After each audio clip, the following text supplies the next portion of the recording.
ನಮಸ್ಕಾರ ಎಲ್ಲ ಚಾಲಕರಿಗೆ.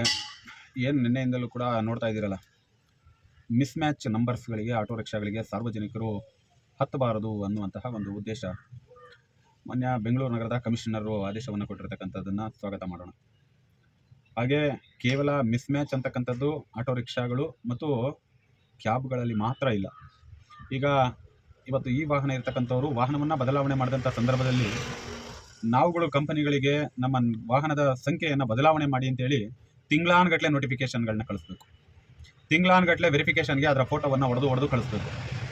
ಈ ಒಂದು ಸಮಯವನ್ನು ತೆಗೆದುಕೊಳ್ಳುವಂತಹ ಕಂಪನಿಗಳಿಗೆ ಏನು ಆದೇಶವನ್ನು ಕೊಡ್ತಾರೆ ಅಂತಕ್ಕಂಥದ್ದು ಕೂಡ ಇಲ್ಲಿ ಬಹುದೊಡ್ಡ ಚರ್ಚಿತವಾಗಬೇಕಾದಂಥ ವಿಚಾರ. ಇವತ್ತು ಒಂದು ವಾಹನ ಹಳೇದಾಗುತ್ತೆ, ಅದನ್ನು ಮಾರಾಟ ಮಾಡ್ತೀವಿ, ಒಂದು ಹೊಸ ವಾಹನವನ್ನು ಖರೀದಿ ಮಾಡ್ಕೊಳ್ತೀವಿ. ಅಂಥ ಸಂದರ್ಭದಲ್ಲಿ ಬೆಂಗಳೂರಿನಲ್ಲಿ ಇವ್ರುಗಳು ಒಂದೇ ಒಂದು ಸರ್ವಿಸ್ ಸೆಂಟರ್ಗಳು, ಒಂದು ಕಾಲ್ ಸೆಂಟರ್ಗಳನ್ನ ಇಟ್ಕೊಳ್ಳದೆ ಇರ್ತಕ್ಕಂಥವ್ರು ಇಂತಹ ಕಂಪನಿಗಳಿಗೆ ಕೋಟ್ಯಾಂತರ ರೂಪಾಯಿ ವ್ಯವಹಾರ ಮಾಡೋದಕ್ಕೆ ಅವಕಾಶಗಳನ್ನ ಮಾಡಿಕೊಟ್ಟಿರ್ತಕ್ಕಂಥದ್ದು ಇದೇ ರಾಜ್ಯ ಸರ್ಕಾರಗಳು ಮತ್ತು ಅಧಿಕಾರಿಗಳು. ನಾವು ಅಂತಹ ವಿಚಾರಗಳನ್ನು ಕೂಡ ಕೂಲಂಕುಷವಾಗಿ ಪರಿಶೀಲನೆಯನ್ನು ಮಾಡಿ ಆದೇಶಗಳನ್ನ ಕೊಡಬೇಕು ಅಂತೇಳಿ ನಾನು ಮನವಿಯನ್ನು ಮಾಡ್ಕೊಳ್ತೇನೆ. ಜೊತೆಗೆ ಇವತ್ತು ಕರ್ನಾಟಕದ ಹಲವಾರು ಜಿಲ್ಲೆಯ ವಾಹನಗಳು ಕೂಡ ಬೆಂಗಳೂರಿನಂಥ ನಗರದಲ್ಲಿ ವಾಹನಗಳು ಓಡೋದಕ್ಕೆ ಅನುಮತಿಯನ್ನು ಮಾಡಿಕೊಟ್ಟಿರ್ತಕ್ಕಂಥದ್ದು ಇದೇ ಕಂಪನಿಗಳು. ಅಂತಹ ಕಂಪನಿಗಳ ವಿರುದ್ಧವಾಗಿ ಇಲಾಖೆಗಳಾಗಿ ಏನು ಕ್ರಮವನ್ನು ಕೈಗೊಳ್ತೀರಾ ಅಂತಕ್ಕಂಥದ್ದೊಂದು ದೊಡ್ಡ ಪ್ರಶ್ನೆ ನಮ್ಮನ್ನು ಕಾಡ್ತಾ ಇದೆ.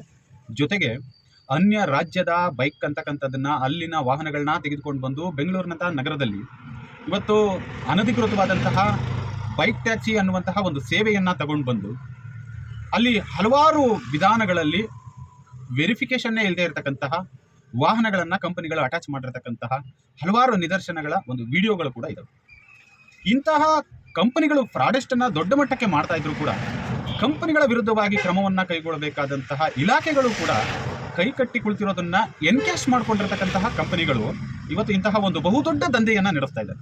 ಈ ದಂಧೆಗಳಿಗೆ ಕಡಿವಾಣವನ್ನು ಹಾಕಬೇಕು ಅಂದರೆ ಮಾನ್ಯ ಪೊಲೀಸ್ ಆಯುಕ್ತರಲ್ಲಿ ನಮ್ಮದೊಂದು ಮನವಿ, ಎಲ್ಲ ಇಲಾಖೆಗಳು, ಯಾವುದೇ ರೆಡ್ ಕಾರ್ಪೆಟ್ ಕಂಪನಿಗಳು ಕೂಡ ಸರ್ಕಾರ ಮತ್ತು ಇಲಾಖೆಗಳ ಕೆಳಭಾಗದಲ್ಲಿಯೇ ಕರ್ತವ್ಯವನ್ನು ನಿರ್ವಹಿಸುವಂತಹ ಒಂದು ಆದೇಶಗಳನ್ನ ತಾವುಗಳು ಕೊಡಬೇಕು. ಇವತ್ತು ನಿಮ್ಮದೇ ಇಲಾಖೆಯಲ್ಲಿ ಇರತಕ್ಕಂತಹ ಹಲವಾರು ಟ್ರಾಫಿಕ್ಗೆ ಸಂಬಂಧಪಟ್ಟಂತೆ ಇಂತಹ ವಾಹನಗಳ ತಪಾಸಣೆಗಳೇ ನಡೀತಾ ಇಲ್ಲ. ಅವುಗಳನ್ನು ಹೇಗೆ ಕಂಟ್ರೋಲ್ ಮಾಡ್ತೀರಾ ಅಂತಕ್ಕಂಥದ್ದೊಂದು ಬಹುದೊಡ್ಡ ಚರ್ಚಿತವಾಗಬೇಕಾದಂಥ ವಿಚಾರ. ಈಗ ಮಾನ್ಯ ಬೆಂಗಳೂರು ನಗರದಲ್ಲಿ ಇರತಕ್ಕಂತಹ ಎಲ್ಲ ಸಾರ್ವಜನಿಕರಿಗೆ ಈ ರೀತಿಯಾದ ಮಿಸ್ ಮ್ಯಾಚ್ ನಂಬರ್ಗಳನ್ನು ತಾವುಗಳು ಪರಿಶೀಲನೆಗೊಳಪಡಿಸಬೇಕು. ಒಂದು ಪಕ್ಷ ಮಿಸ್ ಮ್ಯಾಚ್ ನಂಬರ್ಗಳು ಬಂದರೆ 112 ಫೋನ್ ಮಾಡಬೇಕು, ಪೊಲೀಸ್ ಅವ್ರನ್ನ ಕರೆಸ್ಕೊಳ್ಬೇಕು, ಕಂಪ್ಲೇಂಟ್ ಮಾಡಬೇಕು ಅಂತಕ್ಕಂಥ ವಿಚಾರವಾಗಿ ನಾವು ಸ್ವಾಗತವನ್ನು ಕೋರ್ತೇವೆ. ಅದೇ ರೀತಿ ಈ ಮಿಸ್ ಮ್ಯಾಚ್ಗೆ ಒಂದು ರೀತಿ ಸ್ಪಂದನೆಯನ್ನು ನೀಡ್ತಿರ್ತಕ್ಕಂತಹ ಕಂಪನಿಗಳ ಮೇಲೆ ತಮ್ಮ ಆಕ್ಷನ್ ಯಾವ ರೀತಿಯಾಗಿರುತ್ತೆ ಅಂತಕ್ಕಂಥದ್ದು ಕೂಡ ಇಲ್ಲೊಂದು ಬಹುದೊಡ್ಡ ಚರ್ಚೆ ಆಗಬೇಕಾದ ವಿಚಾರ.